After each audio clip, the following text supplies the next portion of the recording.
He called himself the savior of the nation. But behind the parades, the speeches, and the iron rule lay one of the greatest corruption stories in modern history. This is the tale of Ferdinand Emmanuel Edralin Marcos Sr., the Philippine president who turned democracy into dictatorship and power into personal fortune.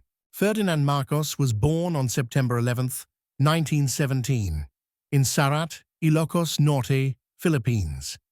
Brilliant, ambitious, and ruthless, he studied law and famously defended himself in court after being accused of murdering his father's political rival. By the 1960s, Marcos had become a rising star in Philippine politics, charming, eloquent, and determined to rule. In 1965, he was elected president of the Philippines. But what began as a promise to rebuild a nation soon turned into a nightmare. In 1972, citing threats from communists and unrest, Marcos declared martial law. He dissolved Congress, suspended the Constitution, and ruled by decree, giving himself absolute power. The press was silenced. Opponents were imprisoned, tortured, or killed. Thousands of Filipinos disappeared, victims of a brutal police state. And while the nation suffered, Marcos and his wife Imelda Marcos built a life of unimaginable luxury.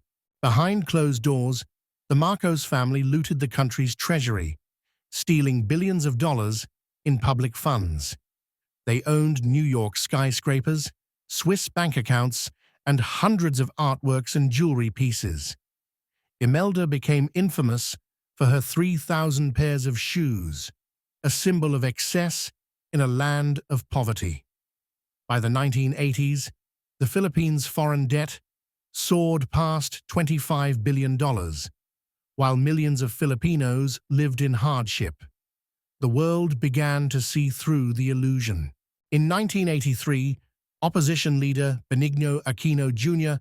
was assassinated upon returning to Manila, a murder widely blamed on Marcos's regime. The killing sparked massive protests, uniting millions of Filipinos under the banner of People Power.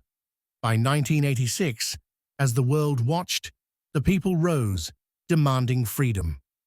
In the EDSA revolution, millions marched peacefully, forcing Marcos to flee the country. With his wife and family, he escaped to Hawaii, carrying crates of cash, gold bars, and jewels. After the fall, the Philippine government and foreign authorities pursued Marcos for corruption, human rights abuses, and embezzlement.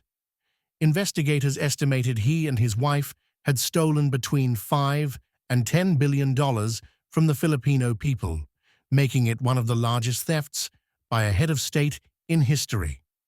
Marcos died in exile in 1989, never convicted, never imprisoned.